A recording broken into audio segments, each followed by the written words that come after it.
into the Pacific Association of Supreme Audit Institutions, accountability and transparency are two important elements of good governance. Transparency is a powerful force that, when consistently applied, helps to fight corruption, improve governance, and promote accountability. The 2019 elections have come and gone, and depending on which side of the divide you are on, either as a citizen, opposition party, the party in power, some would argue that the elections were free and fair, while some would argue that the elections were marred by violence, alleged underage voting, massive loss of lives, highly militarized part of the country. So can we truly say that this year's election, that they were free and fair? I'm certain that our panelists and our speakers will do justice to this discourse. Good morning, ladies and gentlemen. My name is Francis. I direct corporate services at the Center for Values in Leadership, and I shall be your continuity announcer person today. So just before we start, first of all, I do, and I think that those of us who are here should actually give ourselves a round of applause. Because Lagos is known for very bad traffic, and given the rain today, I'm sure that's why most people are still running behind. So a few quick housekeeping rules. Would like to ask that you kindly please turn off your phones for the duration of the program. The main exit out of this hall in case of an emergency is out this way on my right. And when you get outside the hall, there's a flight of staircase that goes downstairs, and then facing the hall directly is a lift. And then on my right, in front of the hall, are the conveniences. And then, of course, the muster point is downstairs. I'll just give you a quick rundown of the program for today. We'll start with the national anthem, then opening remarks by Center for Values in Leadership, and then, of course, the introduction and presentation of our lead speaker. And then we'll go into the panel discussion and look at the overview of the reports that we have published, and then the vote of thanks. So on that note, I call for the national anthem.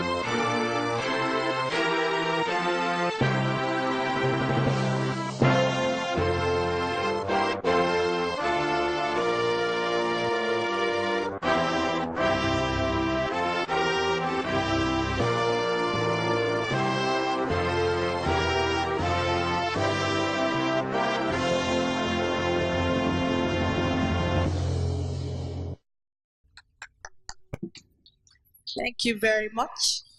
I shall now invite the Executive Director, Center for Values and Leadership, Ms. Isioma Utomi, to give the CVL opening remarks. Good morning, everyone. The lead speaker, Professor Bolaji Owasanoye, Chairman ICPC, distinguished panelists, and our dear participants. On behalf of the Center for Values in Leadership, I am very pleased to welcome you to this event, to the public discussion on anti-corruption and accountability in the electoral process in Nigeria. So as mentioned, we recently had our 2019 general elections with mixed reports from different states. And so we believe there is a light at the end of the tunnel. And so we're here today to assemble and discuss Nigeria's electoral process, our democracy, our future, and the hope of this country. We will look into how corruption, lack of accountability, and transparency has affected the electoral integrity of Nigeria. We will also be seeing a presentation from the chairman of ICPC, Professor Bolaji Owasanoye, on the theme Strengthening National Institutions to Tackle Corrupt Practices that Affect Electoral Integrity. A high profile panel will also be discussing the issues of anti corruption and accountability. Finally, we shall have a review of a survey on ethics and standards in the electoral process, which was conducted by CVL. You will also get a copy of this report. So I urge you to actively participate in the discussion during the Q&A session, and you can also join on the discussion in any of our social media platforms. So to learn more about this particular project or any of our other leadership training programs, feel free to visit cvl.com.ng for more information. Thank you all so much for coming.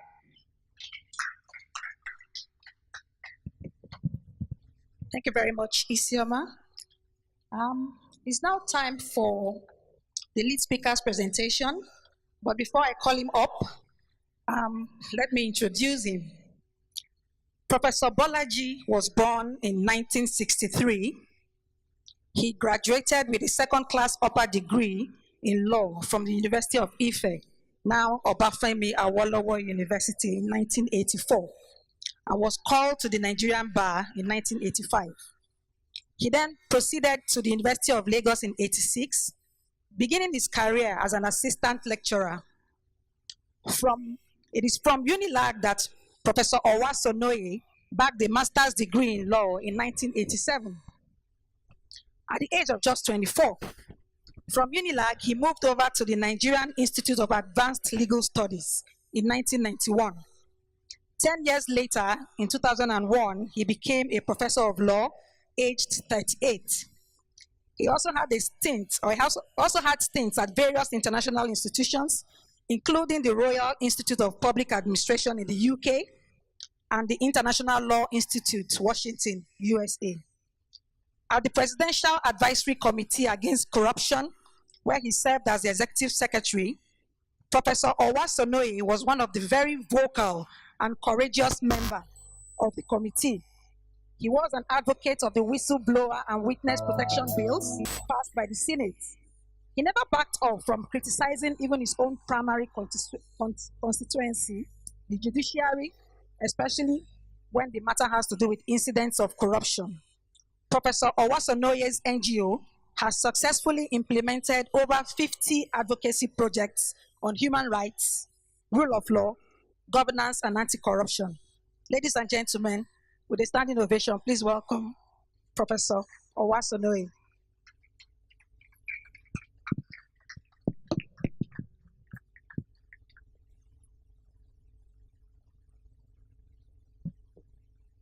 Good morning, ladies and gentlemen. Let me start by thanking CVL for inviting me to this event. I know that when it rains in Lagos, everything slows down. Incidentally, today I have two activities. This one here and another one in Unilag, both fixed for the same time. But I decided to come straight from Abuja to this one because I feel that to be inappropriate to keep the audience waiting if I went to the Unilag one first. So I crave your indulgence that as soon as I finish my very brief, I hope that I won't be too long because I'm supposed to leave at about 12, maybe give or take 12:10. I crave your indulgence in advance, especially that of my friend Chima, who I haven't seen it in ages, to leave immediately after my remarks. I've been invited to give some remarks on strengthening national institutions to tackle corrupt practices in the electoral process. Um, I'm not going to focus on the institution that I head. I'm going to look at the whole rubric of institutions that have a role to play in the electoral process generally. And this would principally include INEC, political parties, security agencies, the courts, and then of course I'll look at what role anti-corruption agencies, especially what role the ICPC has played. Now, I think it's good to understand that the electoral process is not just about casting votes. That would seem to be the terminal point of it, or in the middle, in fact, because after you cast your vote, then you are still going to have the collation, the election results, and of course, any challenge that there may be. The entire process of choosing candidates for political office, electing them, and having them assume public office to lead and direct affairs of the state includes the entire thing. And so it starts from the level of the primaries. Indeed, some people will tell you that the real election is at the primaries. Because if you are in a political party that is very popular in some areas, your concern is not about the electorate. Whoever the party pulls down, they are likely to vote for. Your real concern is within the party. The life and death threats are not outside of the primaries, they are actually inside and within the primaries. And the position that the process itself is a process and is not a one off thing has judicial backing. In a case called People's Progressive Alliance against Saraki, a 2007 case, uh, where the Court of Appeal said that the process starts from voting by party members to choose the candidates that will represent the party right from the word. The process does not end when the rest of us come out with the PVCs to cast our votes. And so we're looking at the corruption that pervades that entire process and the challenges that we have throughout that entire process. We know that the Constitution, especially Section 15.5, which birthed the ICPC Act, it enjoins the state to abolish all forms of corrupt practices.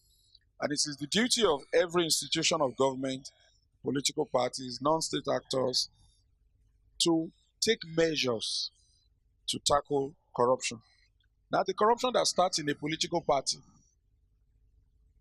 foisted maybe by godfathers or the role players in the party, can have negative impact on the entire country. It can lead to insecurity, social crisis, strife, people dying. It can lead to general strike. Could lead to anything. Something that starts from a small thing like a ward election. Who is going to be the candidate from this ward? So if the party corrupts the process and they doggedly continue to pursue that agenda, it will move from the ward level to the local government level, move fully to the party, move to the national space, go beyond the state. It keeps coming up. And both sides will be winning converts for and against until something that starts, maybe even from a sitting room conversation about, we will pick you. You know, the godfather just is you. You are the one who is going to be the next candidate. You just say it casually. And because they think they are infallible, they begin to defend that position and it begins to escalate. Now, what is the kind of corruption that dogs the process? The term itself is almost like a chimera. It could mean anything in the context. And we're not just talking about money here. Although vote buying is the topic of the moment, and I will talk a little bit about vote buying later on. But the corruption that we're talking about starts from the decision to undermine even the party constitution, which the members of the political party agreed to amongst themselves. And there are many statutes which define, the most robust, of course, being the ICPC Act, called the Corrupt Practice and Other Related Offences Act, which defines what is corruption and takes it beyond financial or economic type of corruption. And corruption could be grand or retail. Both of them have very negative effect. When I say grand corruption, say for example, the primaries are done, candidate A won the primaries, everybody knows. Then the political leaders in the party decide to send the name of candidate B to INEC. Meanwhile, candidate A does not know what has happened. Okay? He just is happy that he's won the primaries. By the time INEC publishes the names of candidates, that's when candidate A, many weeks after, discovers that his name has been substituted. And this happens in Nigeria very frequently, even until recently, this recent election. It could be retail corruption, whereby the foot soldiers in the party, for just as small, a friend of mine who is very much into politics, and I would ask him how he's surviving. He says it's not difficult. He says when you want to start campaigning, you go to any area, say with as much as 200 naira, 300 naira, you call a meeting, you buy pure water and some Paco biscuits. You would think it's a joke, but this is what he told me. You know what they call Paco biscuits? Cabin biscuit, not even the packet. If you buy the packet, then you take like two or three, and wrap, or four, and wrap in tissue paper. That's what you distribute. And some people gather just for that, as a starting point. So it could be retail corruption, at which you corrupt people that just 4 pieces of biscuit and 5 naira pure water or 10 naira pure water means so much to. It could start from there. But like I said, it could start from there and escalate. Now, when we talk about accountability, I'm just trying to look at key concepts before I move on. People will ask, what do you mean? Sometimes they will ask accountability to who and for what? What's the scope of the accountability? Basically, it is to hold people accountable. And if you choose that you want to be a leader, you like to occupy public office through the electoral process, you have to be accountable right from your house. Right from your house. Because what you do, the structure of your household and your family can have an impact on the government. Ultimately, you win election and your children get out of hand, it could create a little storm that could have multiplier effects around the society. Accountability in relation to elections implies the ability of citizens to be able to ask questions and to hold those who hold themselves out to account. So from the minute that you say you want to be a candidate, people can begin to ask you questions. We were in the university together. You cheated in the exam. And if you have a predisposition to cheating in the exam, you cannot be a House of Rep member. You will cheat when you get there. During the NYC, you never came for community service or whatever they call that CD thing. They do one day a week. The accountability starts from the minute you hold yourself out. People can then begin to interrogate you. So once you hold yourself out to hold public office or to contest for public office, forget about privacy. Privacy goes down the drain. You can't sustain it anymore. People will then ask questions. The things that you do not want looked at will be looked at. And the easiest way is to come clean. Come clean, explain your actions, either admit them and apologize, and you win some converts. You say, at least you are not trying to deceive us. But the more you try to, which is what happens in most developing countries, including Nigeria, they try and deny, or they keep quiet, or they don't say anything. Okay? Hoping that that thing will go. But they try and promote an alternative narrative, which hardly ever goes far. Because no matter how far the lies travel, the truth will catch up in a short time.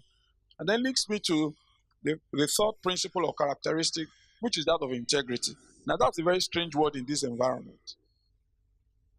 Integrity. Especially when you are looking at party politics, or public office. Sometimes you just ask yourself, why is it the predominance of people without integrity who offer themselves? Now, the fault is ours if you think you have integrity. Because nobody will take power and come and give it to you in your flat or in your house. You have to come out and contest. And now that I'm in government, I tell myself and tell my friends very frequently, we were very stupid in the beginning. Because now we write all those articles, we agonize and we pontificate and talk about standards and rules. So where were we when the criminals were occupying the space? We felt too big, or too important, or too knowledgeable, or simply too naive and stupid to come out. The space has been occupied by the wrong types of people predominantly. That is not to say there aren't good people in the space. There are many good people in the space. But predominantly, there are caricatures there. You know? Jesters, clowns, people who just want to go in for what they can take. There's nobody to blame but those who feel they have something to offer, who stay out of the process. And it's very difficult to go to the stream to fetch water without getting wet. So there's no way you want to play politics without fighting some of those issues. It's simply impossible. Then I move quickly to the legal framework. What kind of legal framework are we looking at? I'm not going to bore you with sections and all that. The Constitution, the Electoral Act, the legislation setting up anti-corruption institutions, the case law, the manifestos of political parties, and the constitutions of political parties. All of these instruments have one role or the other to play. Because, for example, when there's an intense competition between candidate A and B, one may be very popular, one may have integrity, very well qualified, very well educated. The other rascal, who may be a school dropout, lack integrity, just the kind of person that you would not even look towards. He may have backers, but the two of them are contesting the political space. When they get to court, the court will start from their political party constitution. What does it say?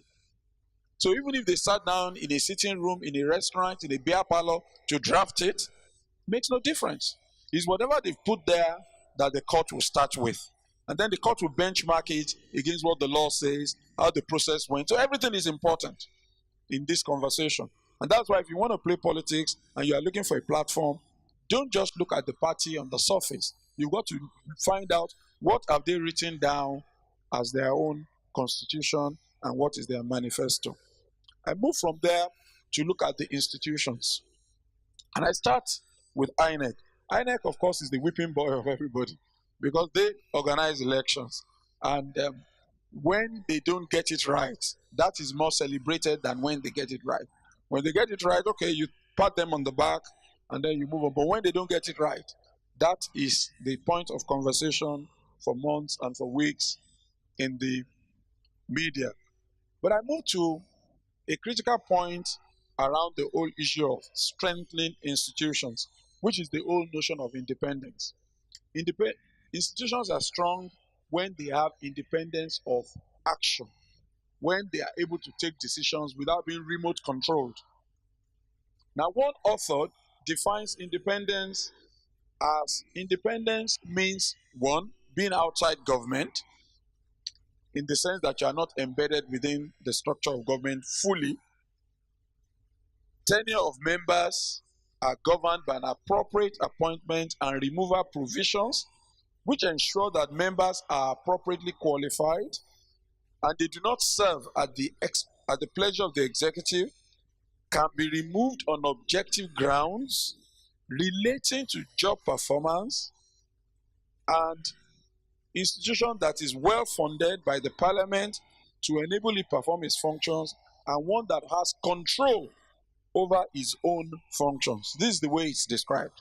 So there are a number of keywords there, one of which is outside government.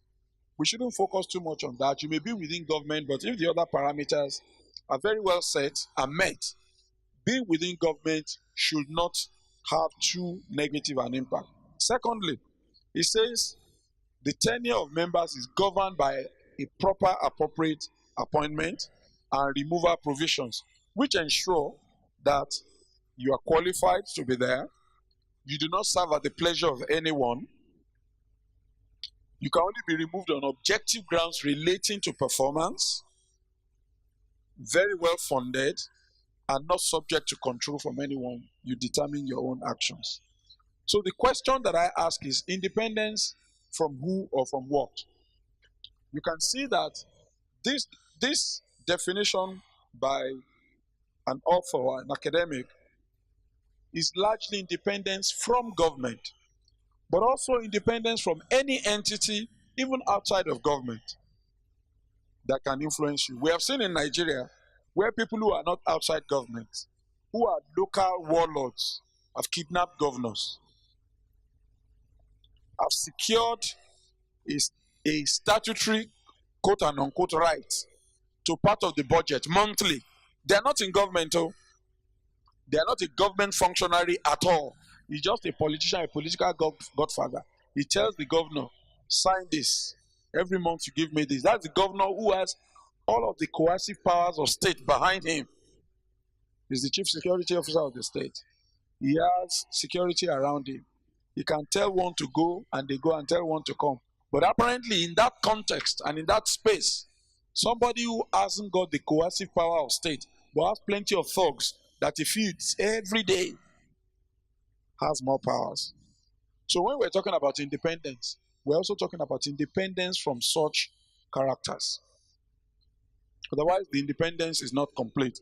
Now, this would appear to be an aberration, but it is not a peculiarity of Nigeria. In some countries, drug lords who are completely outside government are much more powerful than those who are in government.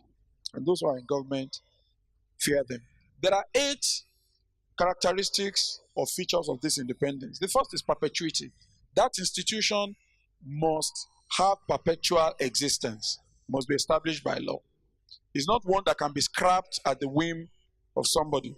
2, the appointment and composition of the key players there or his directing mind, either the governing board, council, commissioners, whatever name you want to call them.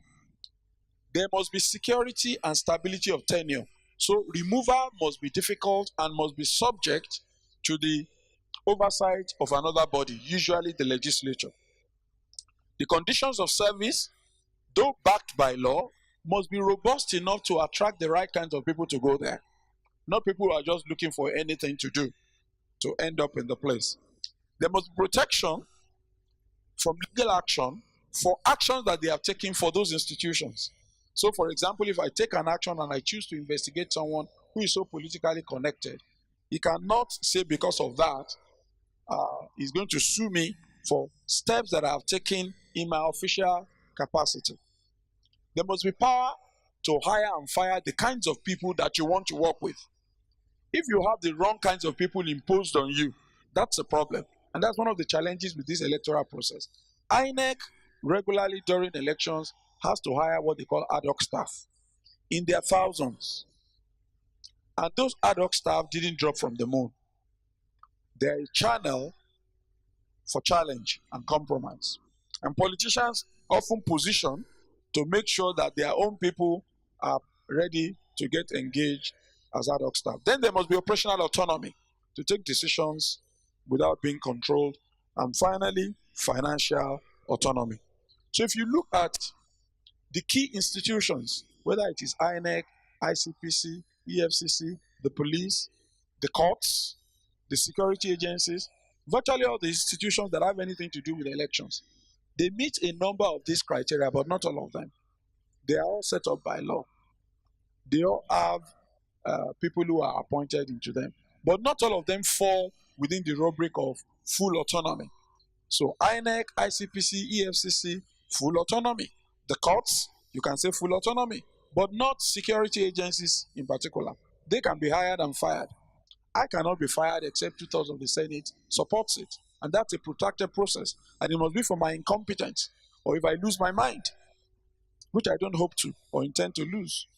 So it's clear that this autonomy that we're talking about and the parameters, they are there theoretically, but legal independence is different from practical independence. So whereas you may have all of these parameters, there are other challenges. The legal independence is based on what the law says. The law says this institution is established. It should have a governing board. They will not report to anybody. They can take their own actions. Fine. That's legal independence. In practical terms, those who are going to put there, somebody must appoint the people who go there. Somebody will appoint INEC commissioners. Somebody will appoint the commissioners for my institution, ICPC. Somebody will appoint the commissioners for EFCC. You have to trust that that somebody will appoint independent-minded people. Now, oftentimes, who do you appoint? You appoint people that you know. Is that not so? So, and it's not all the time that the people that you know will turn out to meet all of the characteristics. Sometimes they may meet some. You may know people who actually meet those characteristics, but sometimes you don't meet all of them, and it can create its own challenge. Then there are other practical independence issues. How secure is the tenure? What are the conditions of service? How free can you hire and fire? How secure are the directing minds of these institutions that are so critical to the electoral process from the influence and allegations of very desperate politicians? Because politicians can cook up any story, and all you spend your time doing is defending yourself and your reputation. It's a distraction to you to do your work. Then, of course, the key issue, funding. When and how are funds appropriated? Take, for example, last year, before the elections, we know that INEC was crying, we want our budget approved so that we can procure all the things we need to procure. Meanwhile, the legislature was shut down. But for the pressure of public opinion and the media, the legislature would not have, in between, taken steps to make sure that INEC got within the parameters of the law, because there are set guidelines that are statutory, the number of days that you have to observe in order to do certain things. So when you are talking about funding, it's not just about giving me the amount of money that I need, it's giving me the amount of money that I need on time to be able to do what I need to do. That you can undermine independence by withholding money and not giving it on time. How much power and control over decision making? How fully are those decisions implemented by staff? Now, the people who will work in these institutions we want to strengthen, they are not imported. They are Nigerians. So if you want to recruit for INF, for ICPC, for EFCC, for police, and you advertise, Nigerians will apply. Those Nigerians are linked to politicians or people who want political office, and it could lead to compromise. So there are all manner of challenges that we need to contend with.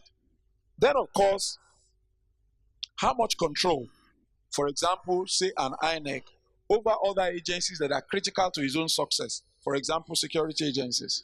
And then the capacity to prosecute infractions against all of this. So the point I'm making is that apparent legal independence is often not backed by operational or practical independence and the public perception of independence. Public perception often is that these institutions, their decisions are politically motivated. It doesn't matter when we act in the right circumstance and in the interest of the society. Somebody will say, at PACAC, before I resumed at ICPC, and I expect that this will come also at ICPC.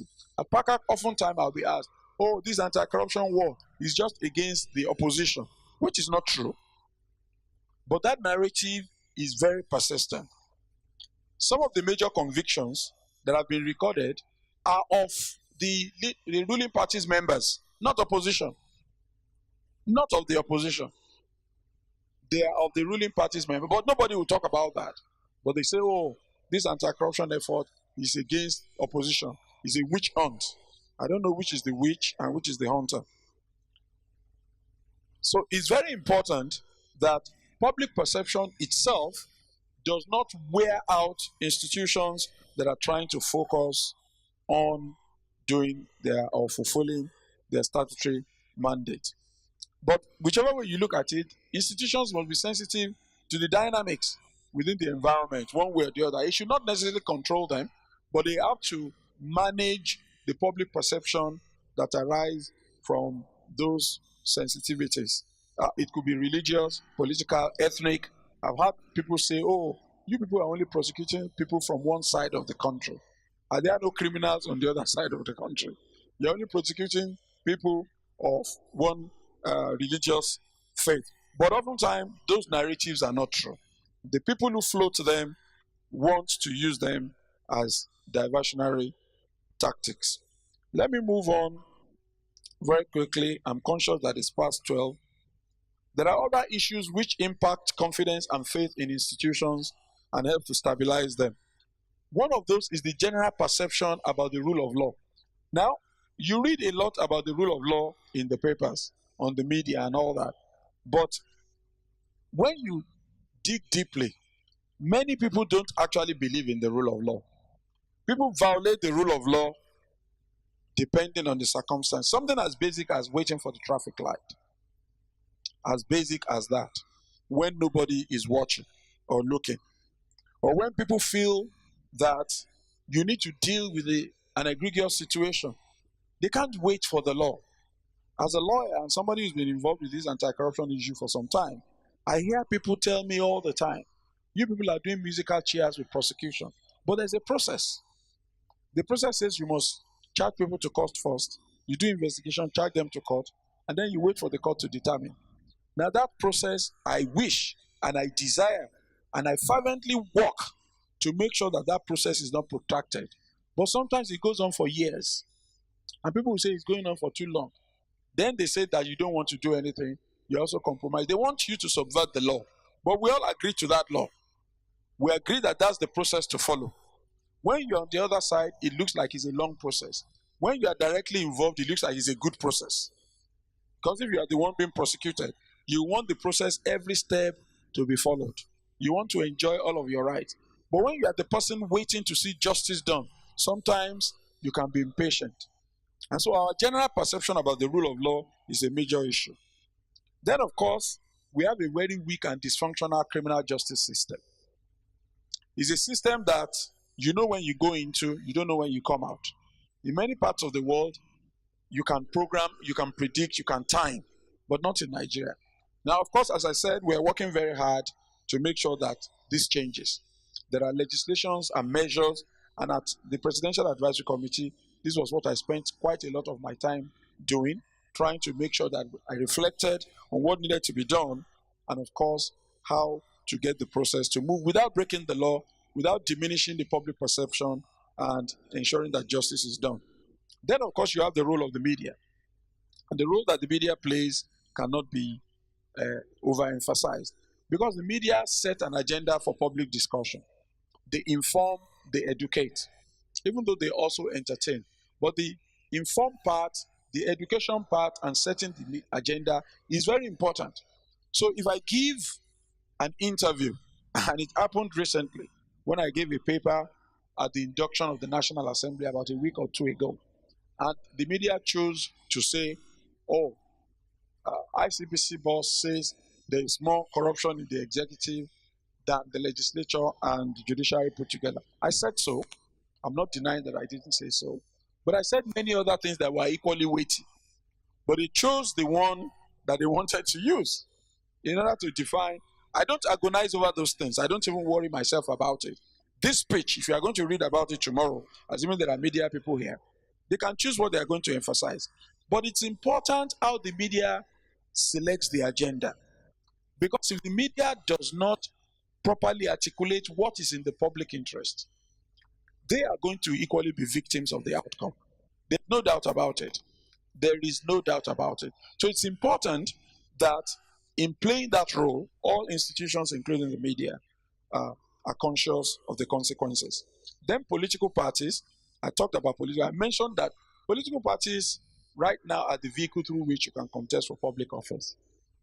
Many people will wish that independent candidature will be allowed. And I think ultimately that will be the case. Because one of the things you will find, especially about rebellion against parties by candidates, is that many candidates believe they are more popular than their parties. And they feel that they win election because they are popular in their own area of context. And so they can dare the political party. So basically, political party discipline died long time ago. The parties are struggling to control their own. And until we get to the point whereby the parties, as anticipated by the law and the constitution, can set the agenda and determine. That's why you have things like chief whip in the legislature. People who are supposed to guide, what their members do. But members do exactly what they like. They tell themselves also, we fund the party, whether from their money or stolen money, that's a different issue. But they hardly conform or listen to the police. And one of the reasons for that is what I said earlier on. Sometimes some people feel that they are so powerful and they are bigger than the institution, whether it's the political party. We've seen governors on video who just gathered people together and said, you will go to the Senate. You will succeed me. you are going to House of Rep. And they tried to become self-fulfilling prophets. because they have made those declarations, and as far as they are concerned, they are imperial. Okay, nobody can challenge them. When they want to do whatever is called the primary, if there is a primary at all, because in some places they didn't even do the primaries, then they try to orchestrate the result to meet what they have said, because they cannot be seen to lose. Okay, and that's one of the things that has created crisis in some of the political parties and in some states. So the role that political parties play is critical towards diminishing corruption, because the example I've just given is also corrupt. It's abuse of power. When you just, because you are a party leader, you are the governor, you just stand in front of the people, start looking at them and say, okay, you will succeed me. Or sometimes you just make a pronouncement, well, I don't know who will succeed me, but I know who will not. Okay? So when you make comments like that, you have set out to frustrate somebody that has an ambition that you don't like and you don't tolerate. And all of this adds to the crisis and the problems. Because then when they try to impose their will, they use all, including trying to corrupt the entire electoral process. Then, of course, there are other things associated with this, which one of which is the limitation of electoral expenses, and of course the monitoring of financing of political parties. They go together. The law tries to limit, but it's unrealistic. And it's very difficult to monitor, to investigate, and to prove. But you can see that people are spending beyond and above the statutory limit. These are areas that, of course, we obviously need to review. And the more we introduce technology, the more we innovate, the more we will de-emphasize and diminish the role of money in party politics. But it will not disappear, because given the Nigerian context and the law that says, oh, if I form a political party, I must have offices in X number of states.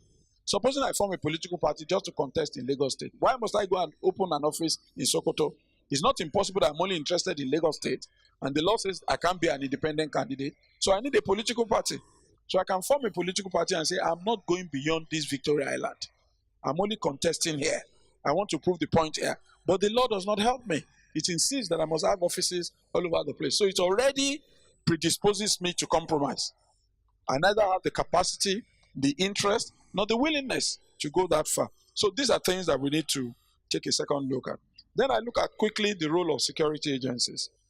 Basically, a few key points to know is that they are important in the electoral process. And the way and the challenges that we're already having in Nigeria, you cannot immediately shut out security agencies. The first line, of course, is the police. Everybody has said so.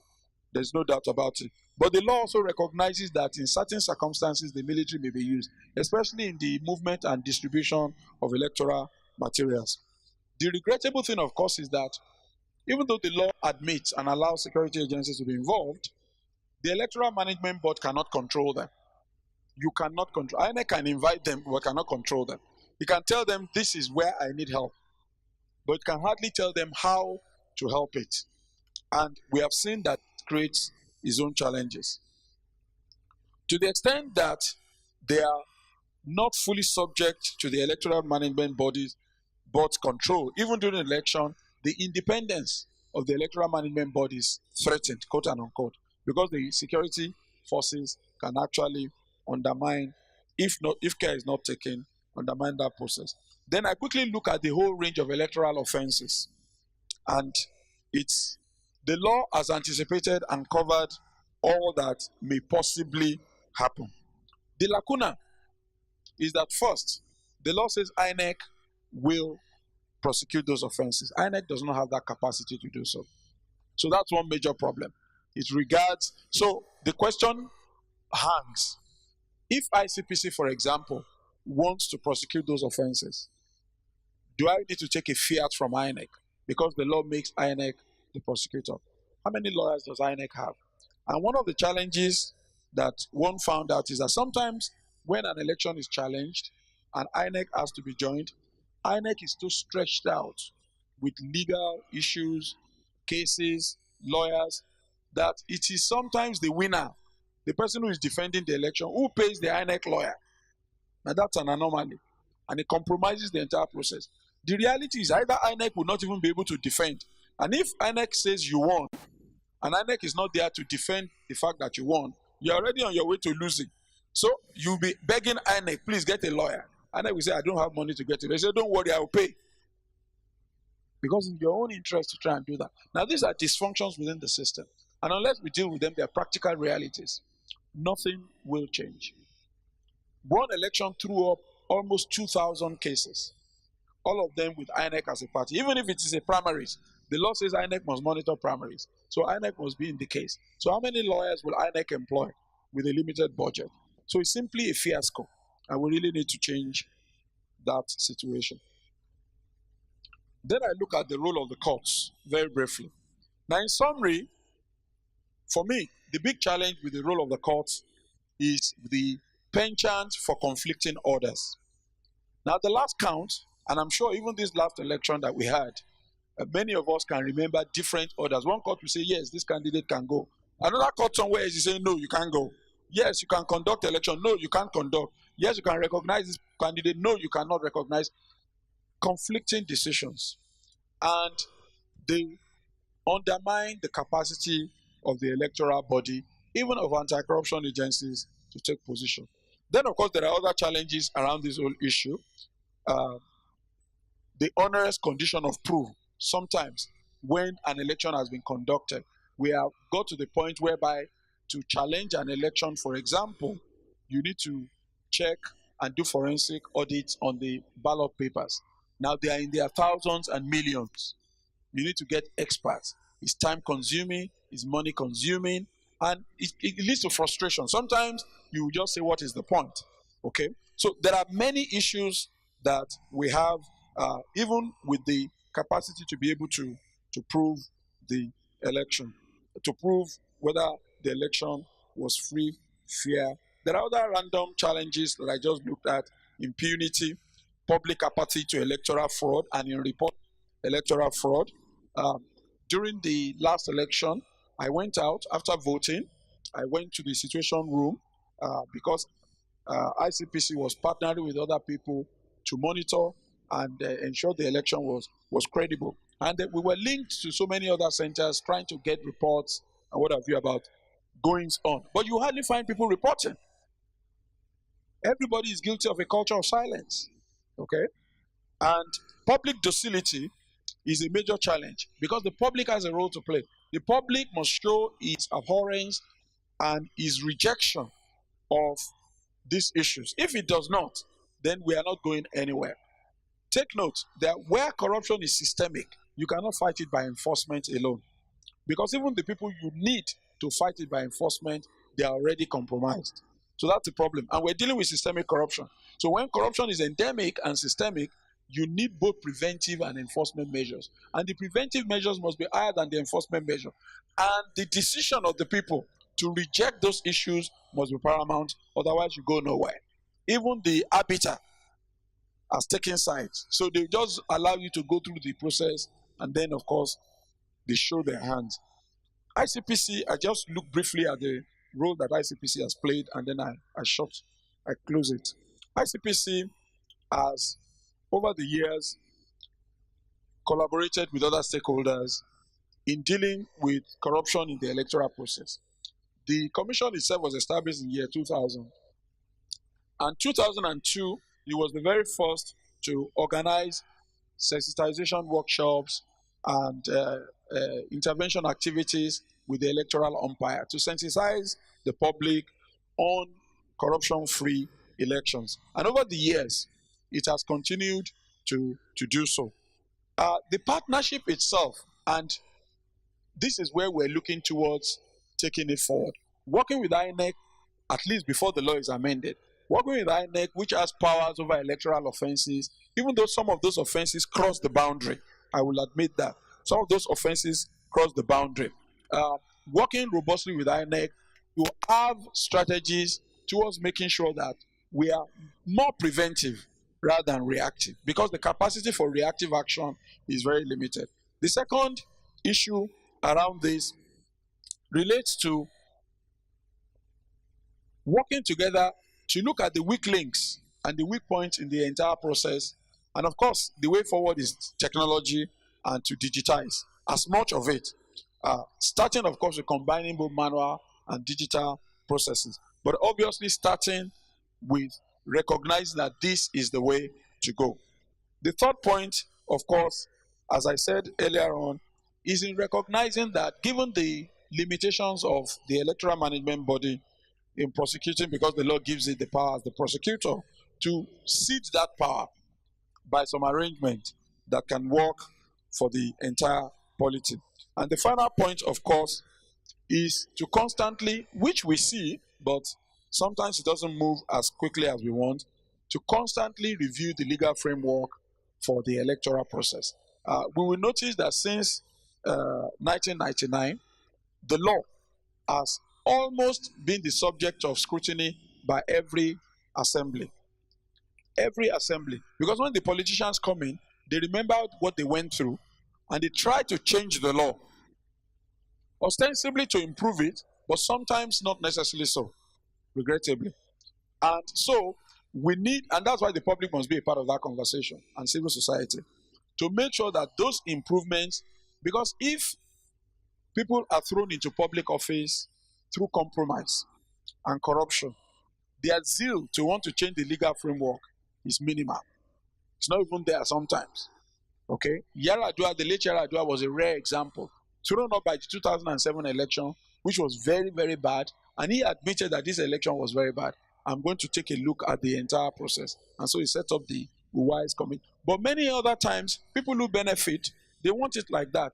They reinforce their position, okay, and strengthen their position to continue to use the same dysfunctional process to remain in office. So the intention about changing the legal framework is questionable. But we need to look at the weak points within the legal framework in order to eliminate the weaknesses that compromise our elections and the institutions that are meant to fight it. My final word is that building and promoting accountability in the process is a collective responsibility. We should leave no stone unturned in making sure that we have peaceful, free, and fair and credible elections. But the public must recognize that the bigger role is that of the public to play. The people who are contesting the space, they are in the minority. I mean, if you look at the legislature, 109 senators, 360 representatives, but representing millions of Nigerians. So the majority must always recognize that the power lies with them, and that if they don't like what is happening in the process, we have a duty to make sure that something is done about it. Thank you for your time and your attention. Thank you very much. So I would say that the prof has set the tone for today's panel discussion. And one thing that resonates with me from his remarks is his description of what Professor Otomi will typically refer to as the complete state capture by criminal elements. A situation whereby you have a governor, um, someone who is not a sitting governor, um, giving instructions to a sitting governor to pay bills or pay him money. That resonates with me. I'll then call on Mr. Rashid Adegbero to please quickly come and give an overview of the report on ethics and standards survey. After that overview, he would quickly invite the panelists to the table and then we'll start the panel discussion. Mr. Adegbero. Good morning, distinguished ladies and gentlemen. Please permit me to stand on the existing protocol, if it's possible to really stand on the protocol. I've been asked to present more or less like a summary of the study conducted by CVL on ethics and standards in the electoral process in Nigeria as part of documentation to help move forward the democratic structure in Nigeria. It's a 46-page report, but let me do my best to see if I can do the summary in about 10 minutes. CVS study on ethics and standards in the electoral process in Nigeria was commissioned at the instance of MacArthur Foundation of the United States as part of MacArthur Foundation Election and Accountability Project 2018 with the theme Deepening Democracy, Transparency and Accountability in the Electoral Process in Nigeria. The study was executed in partnership with Policy and Legal Advocacy Center, PLAC in Abuja. The study report, the outcome was of two parts, comprising very broad desk research that provided the content for extensive literature review. In addition, CVL conducted opinion survey to elicit public perception of the very important and controversial issue of lack of integrity in the electoral process in the country. It is the wish of CVL that the outcomes of this study and related activities implemented by the Center prior to the 2019 general elections will help to improve the integrity of elections in the country and deepen democracy in our polity.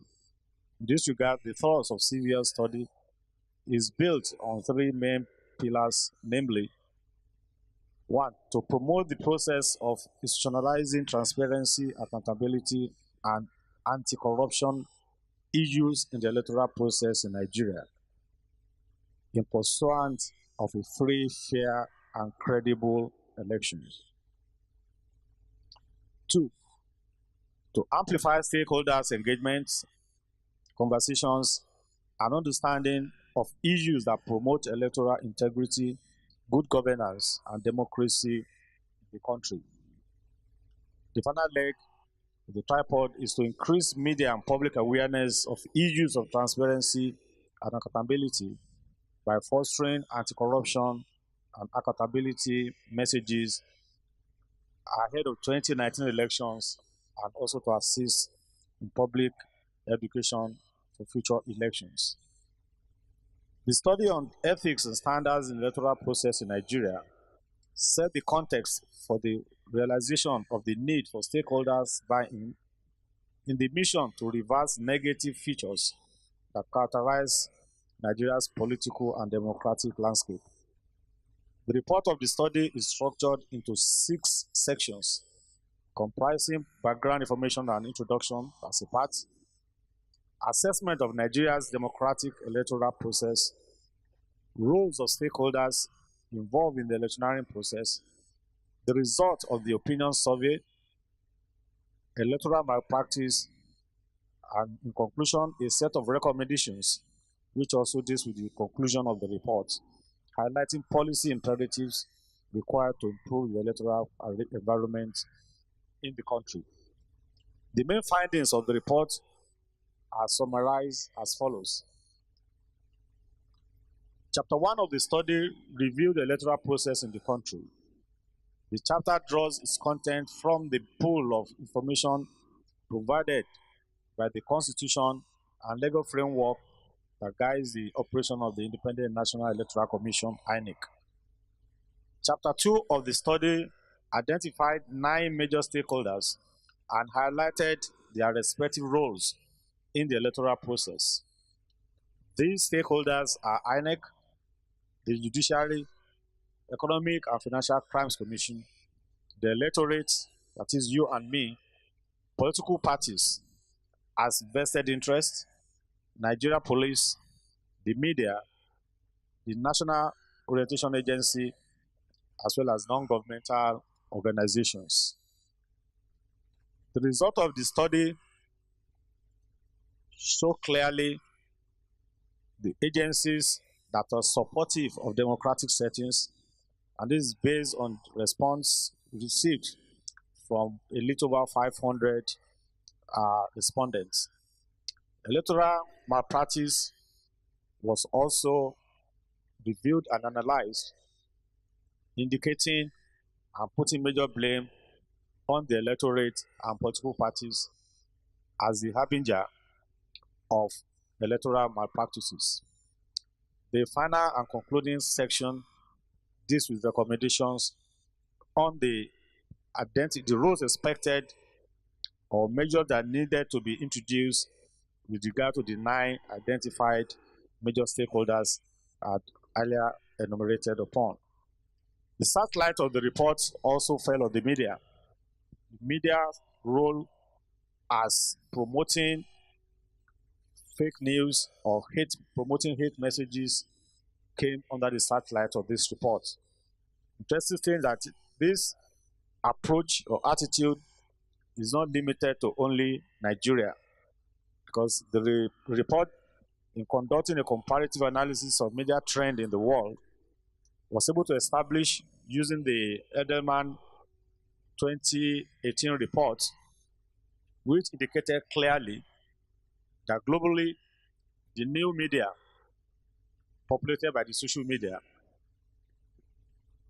is a challenge to manage or control, and as such, a lot of damage has been done by the social media because of this lack of control or management by stipulated agencies. So the media, especially this time around by the social media, is regarded as one that majority of people have lost faith or do not really totally buy the output from these channels of communication. 7 in 10 persons interviewed in the world study were worried about false information or fake news now circulating through the media, describing it as a weapon. Fake news is listed to have disrupted election, particularly in South Africa. In fact, the latest survey indicated that the media is the least trusted institution in comparison with government, business, and non-governmental organizations as institutions in a democratic environment. The media is least trusted in 22 out of 28 countries covered by the Edelman survey. And according to the survey, respondents said 65% of media sacrifice accuracy in news reporting in order to be the first to break the news, the story.